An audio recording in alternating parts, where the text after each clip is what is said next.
All of my boyfriends agree. Multiculturalism is our greatest strength.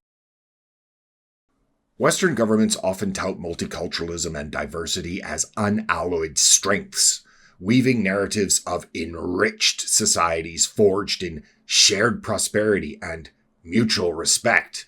Yet, peering into history, there are only 3 examples that I could find of multicultural societies that did not need the boot of an overtly authoritarian control system to keep their mosaic of cultures in check.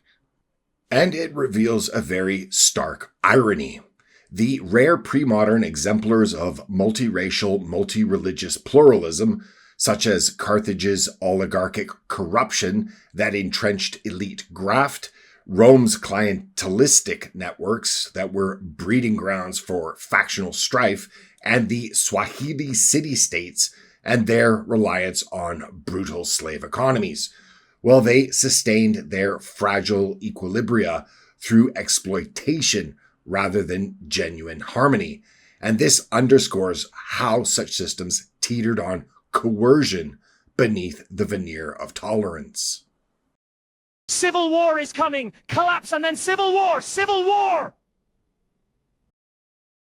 Closer to our own time, we could look at the massive ethnic cleansing post-World War II, but for the purposes of this presentation, we'll be looking at a conflict that brought chaos to an entire region and is still within living memory, and that is the 1990s and the Balkans, which imploded into a cauldron of ethnic and religious warfare as Yugoslavia's fragile, multi-ethnic mosaic unraveled amid economic collapse and the death of its strongman, Josip Tito, in 1980, which had long suppressed simmering divisions, and in doing so, collapsed the once cohesive societies into partitioned enclaves of hatred and displacement that claimed over 100,000 lives.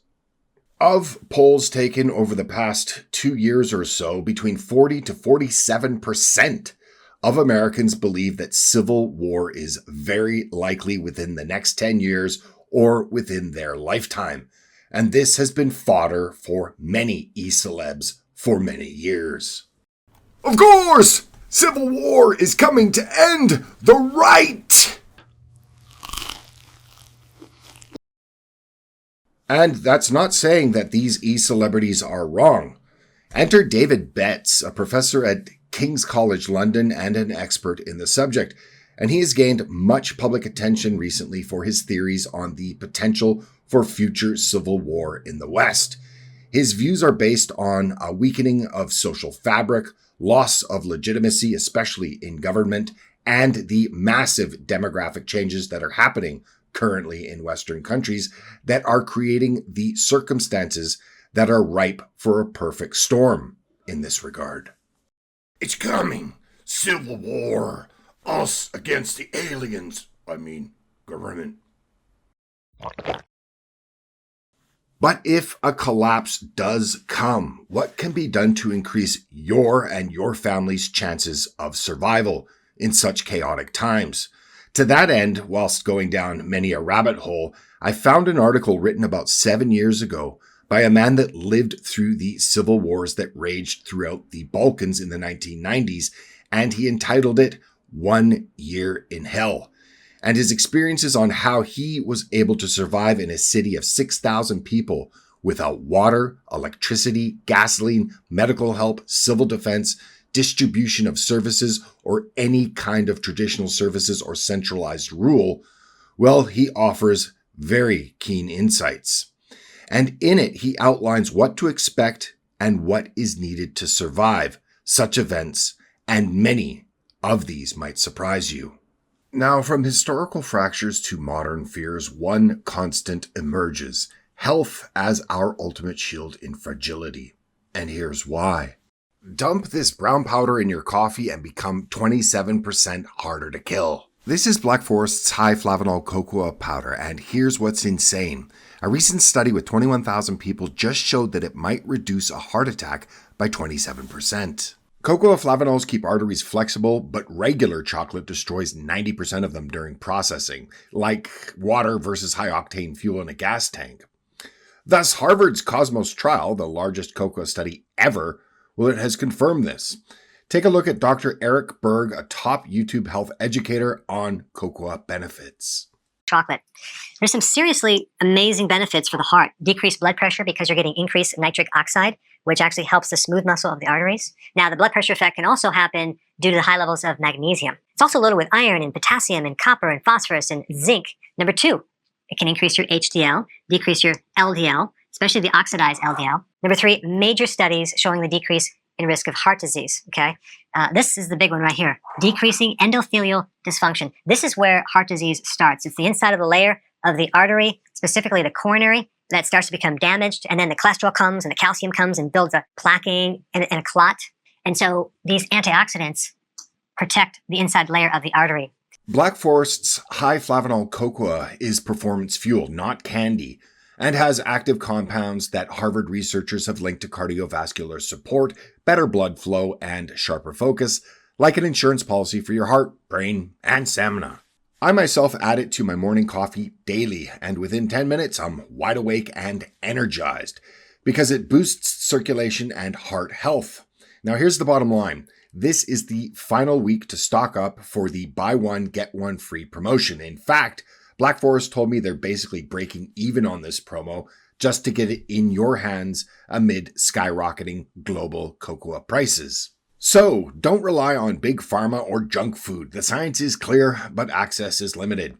Hit the link in the description or pinned comment, grab the deal while it lasts, and take control of your health before someone else does it for you.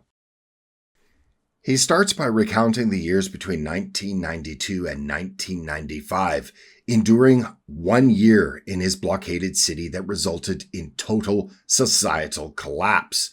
The blockade sparked anarchy, no army or police, just armed groups guarding homes.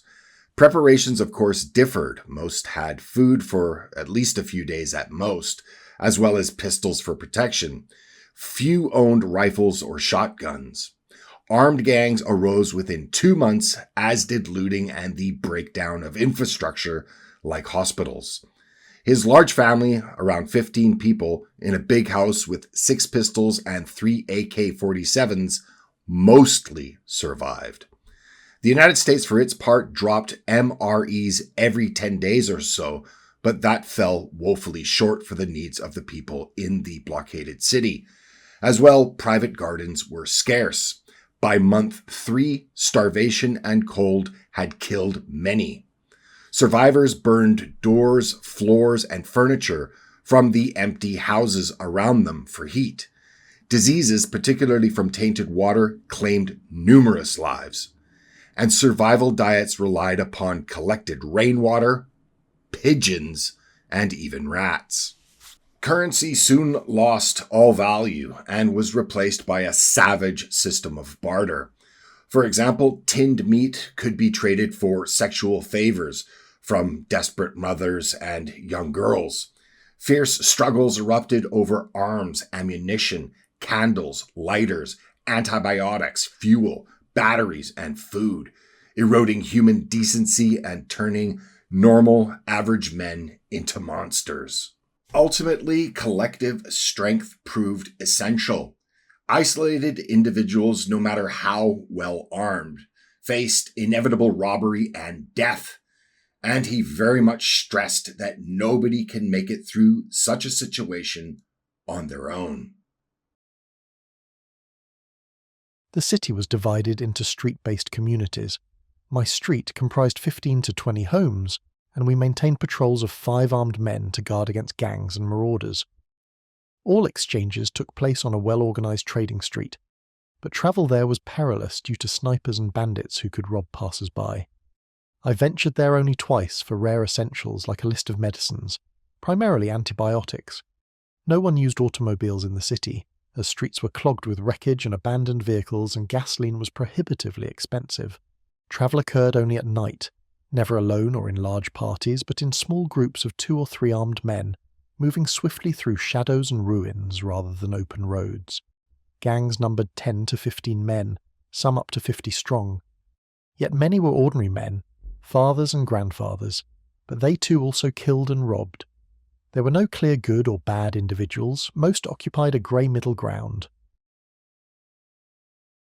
To better imagine the dire circumstances, consider it a return to the Stone Age.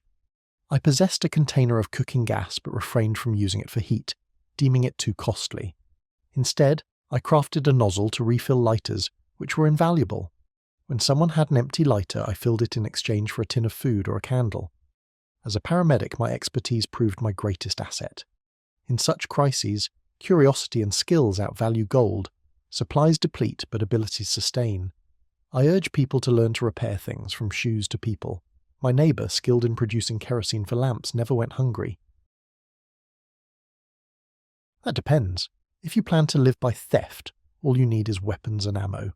Lots of ammo. Otherwise, I recommended stocking food, hygiene items, batteries, rechargeable accumulators, and small trading goods like knives, lighters, flints, and soap. I also suggested durable alcohol such as cheap whiskey for barter. Poor hygiene claimed many lives, so I emphasized stockpiling simple essentials in bulk: garbage bags, toilet paper, and non-reusable dishes and cups. I prioritized hygiene supplies over food, noting one could hunt a pigeon or forage plants but not procure disinfectant. Key items included detergents, bleach, soap, gloves, and masks. I stressed first aid skills for washing wounds and burns, as finding an unpaid doctor proved unlikely. I urged learning antibiotic use and maintaining a stockpile. For weapons, common options, simple and concealable, are best. Also rifles for defense. Moreover, compact inconspicuous items are better than noticeable ones. A generator draws trouble, while 1,000 BIC lighters offered portability, affordability, and trade value. We collected rainwater in 4 large barrels and boiled it, as the nearby river quickly fouled. I highlighted the need for water containers like barrels and buckets.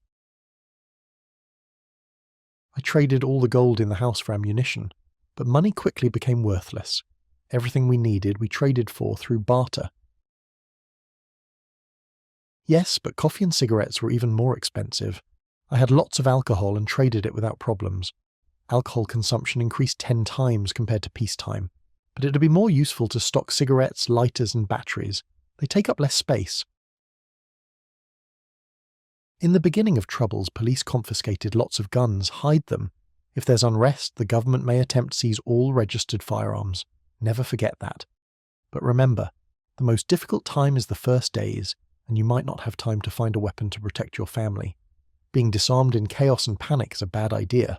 The most important thing to have is weapons and ammunition. During wartime chaos, I employed primitive defences. Sandbags and rocks sealed shattered windows, while wreckage barricaded my gate. A neighbour created a secret passage through a wall to adjacent ruins. Ironically, heavily fortified homes with alarms and bars fell first to looters, as overt protection invited attacks. Make your home as unattractive as possible, and stock it with ample guns and ammo to deter raiders. How much ammo? As much as possible. Very important is to constantly keep someone watching the streets. Quality organisation is paramount in case of gang attacks. Days confined indoors evaded snipers. Streets emptied, favouring short-range skirmishes. At first, the weak perish. Then, the rest fight. There was no organised army. Every man fought. Everybody was armed, ready to defend themselves. Also, never wear quality items when venturing out. Someone will murder you and take them. Don't even carry an expensive long arm. It attracts attention. I dug latrines with shovels in a patch of earth near the house, a filthy task. I washed using rainwater, as the river proved too hazardous. Lacking toilet paper, I would have bartered any I found. It was a dirty business. Most injuries were from gunfire. Without specialists or equipment, if an injured man found a doctor, he had about a 30% chance of survival. People died, many from infections of superficial wounds. People died foolishly quite often. Simple diarrhea will kill you in a few days without medicine and with limited water. There were many skin diseases and food poisonings. Nothing you could do about it. Hygiene is very important, as is having as much medicine as possible, especially antibiotics.